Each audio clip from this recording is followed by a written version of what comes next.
Wake up and grab your coffee, Fargo. Good morning, and thanks for joining us for Morning Coffee with Dr. Berry. I'm Ryan Arthur, weight loss expert at Wellness District Medical Weight Loss, and here with me every Wednesday is your host, Dr. Spencer Berry. We have a great show for you today regarding keto and the keto diet.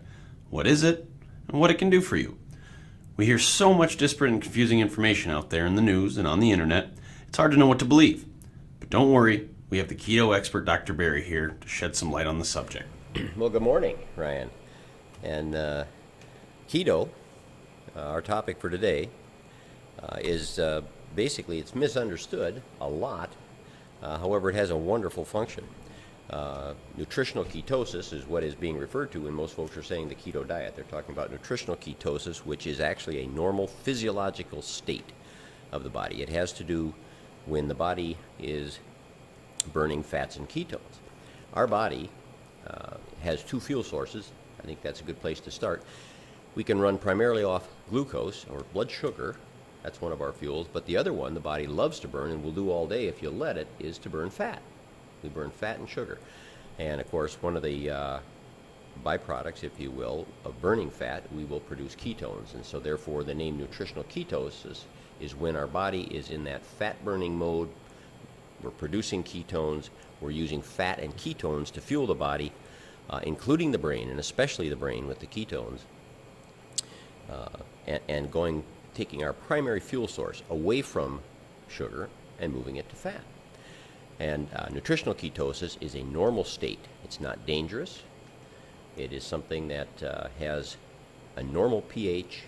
It has been used metabolically for therapeutics as it relates to pediatric seizures, the treatment of diabetes, and a variety of other medical issues. We use nutritional ketosis for that purpose. But the bottom line is, if you're really talking about keto, if somebody is truly doing a nutritionally ketotic diet, that is their total intake of liquids and solids in such a fashion, taking it in such a fashion so that their body is burning predominantly fats and ketones as their fuel and not sugar, whereas the vast majority of Americans with the standard American diet are using glucose as their primary fuel source.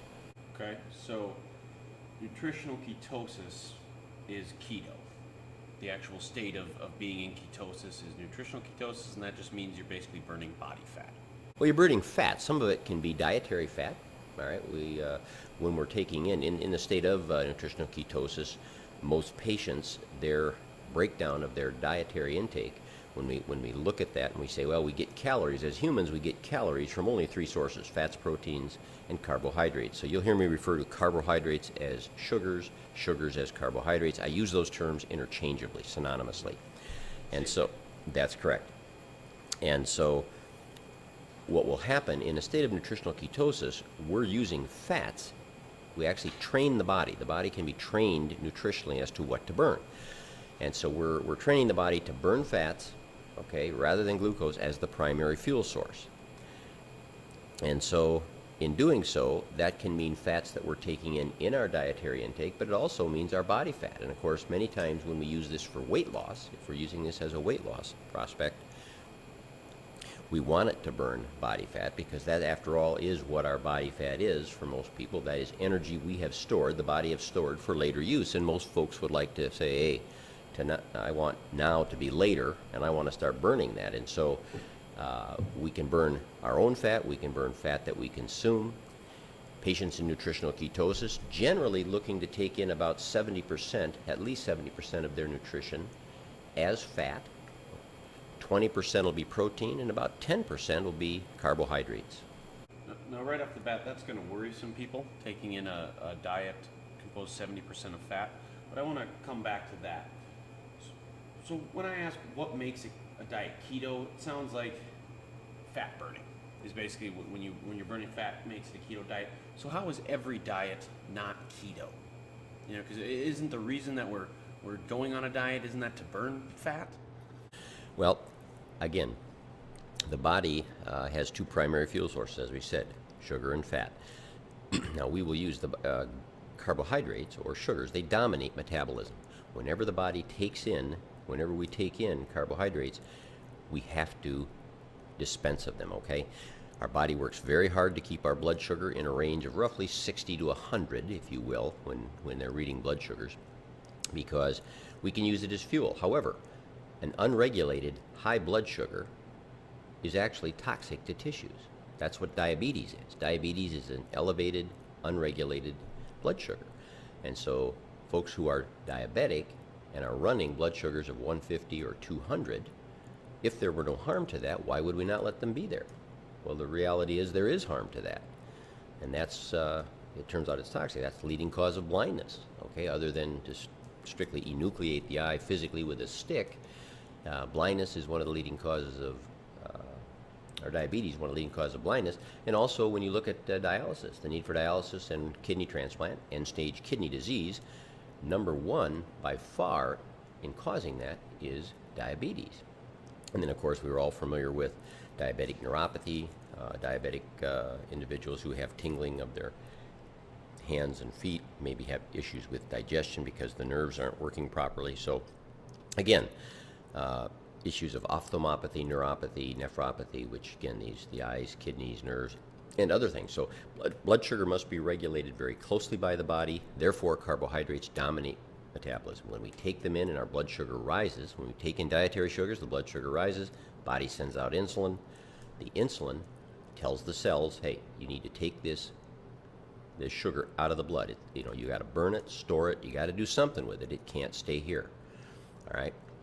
And so the reality is, if you want your body predominantly burning fat, one of the best ways to do that is to restrict your carbohydrate or sugar intake. Because if you're giving the body sugar on a continuous basis, which again, many Americans in our standard American diet, what's been recommended to us, we're taking in carbohydrates. Up to 45% of our caloric intake will be carbohydrate, and the body doesn't have a chance to really get at its fat stores. Okay. So how does protein fit in with the keto diet? We talked about fat, we talked about carbohydrate. I know there's that third macronutrient, protein. A lot of people think the keto diet is a pretty high protein diet. Where do you stand on that? How do you feel about protein in the keto diet? Well, actually, that's one of the myths. The protein, as it relates to most human diets, and the keto diet is no different. It has a moderate importance there. I mean, protein itself is essential. We need it for structural portions of our body. We also need it for enzymes, and protein plays an incredibly important function. But as I said, in nutritional ketosis, most folks are taking in approximately 20% of their intake of calories. So if it's a standard 2,000 calorie diet, roughly 400 calories or 100 grams of protein are taken in. Serves a couple of functions. It will help protect muscle, because we don't want, in the process of weight loss, to be breaking down muscle. When patients come in to see me at the wellness district as it relates to weight loss, I haven't had a patient yet that came in and said, hey, Dr. Berry, I am too strong. Can you help me shed some muscle? It's understood that what we're trying to drop is body fat, okay? That's what brings illness, so that's a good thing. We want to get rid of the body fat and not the muscle. So we need to protect it. And muscle is made of protein, so we have to take in a certain amount of protein so that we can hold on to that muscle mass. But also, protein will serve to mildly elevate or at least raise our blood insulin levels. And the blood insulin levels help moderate the ketones that are being produced so that they don't get too high. And that is probably one of the major keys to what folks are concerned about with nutritional ketosis. Folks hear the term ketosis, they associate it with diabetic ketoacidosis. Well, that was my next question was, is the keto diet dangerous? Because that's what we've heard is it can change the pH in your blood, can make you too acidic. And most of the time, I feel like this is confused with diabetic ketoacidosis, but yeah, go ahead and talk about that. Yeah, no, done properly, nutritional ketosis actually is not dangerous at all. In fact, as I said, it's extremely healthy. It's used as metabolic therapy, as we touched on earlier, for many different medical issues. And so the protein, okay, that we take in, as mentioned, that moderate protein level that comes in, and then the very small amount of carbohydrate, 10% we said, that's coming in, is going to cause insulin to be produced.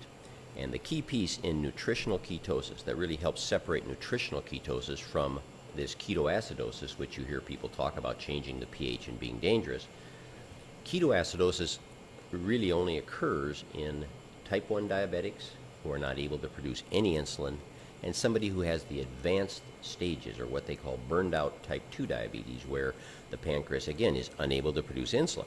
Now, the vast majority of humans on this earth are able to produce insulin, and when you're using protein, a little bit of protein, a little bit of carb, you will produce enough insulin to help moderate the production of ketones to keep them in a range where, again, the blood pH does not change. Somebody who is in nutritional ketosis, their blood pH is just fine. They're not acidotic.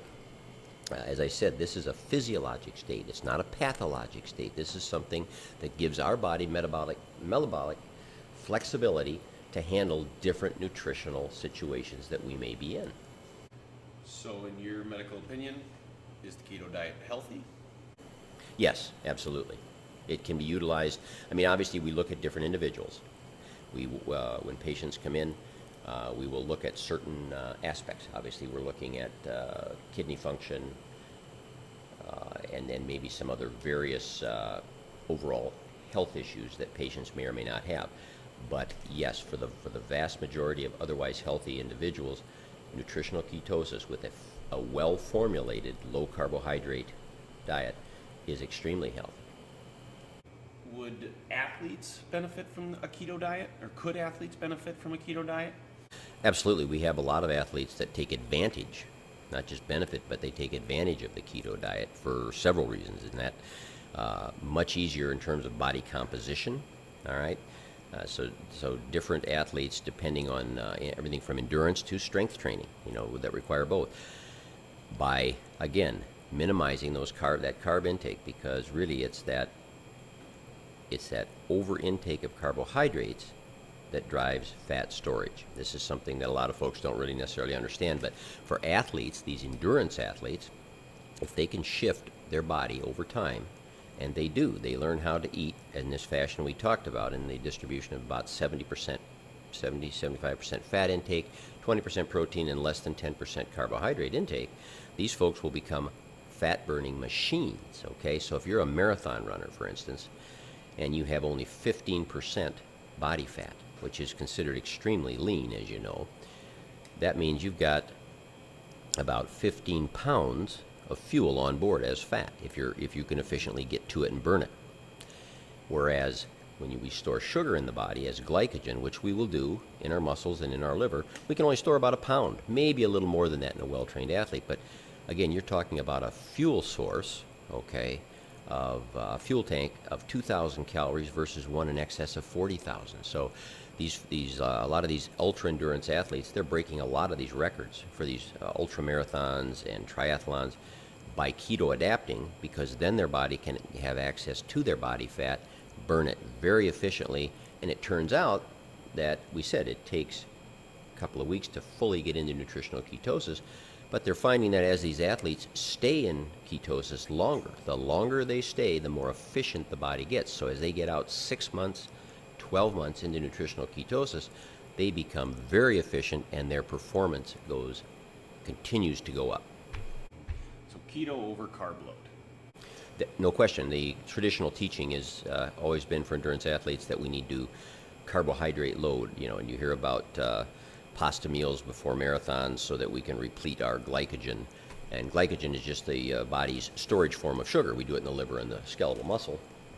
But again, we have a limitation on that. We can only store a pound or a little better, and that's why endurance athletes hit the wall at 17 miles, say in a marathon, or after a certain amount of performance, where they burn through all of that, and they're dependent on then taking in more supplements. If they're keto adapted, they have a much larger. That's correct. Those folks eat and drink much less as they move through because they're predominantly burning fat and they have access to it. So you were saying you can't just flip a switch and go into nutritional ketosis. It takes a little bit while to adapt, and then the longer you've adapted, the more metabolic benefits you see. So there are some products out there, outside ketones or exogenous ketones, basically where you take in food or serum and it's got ketones in it. Does that put you into ketosis, or how does that work?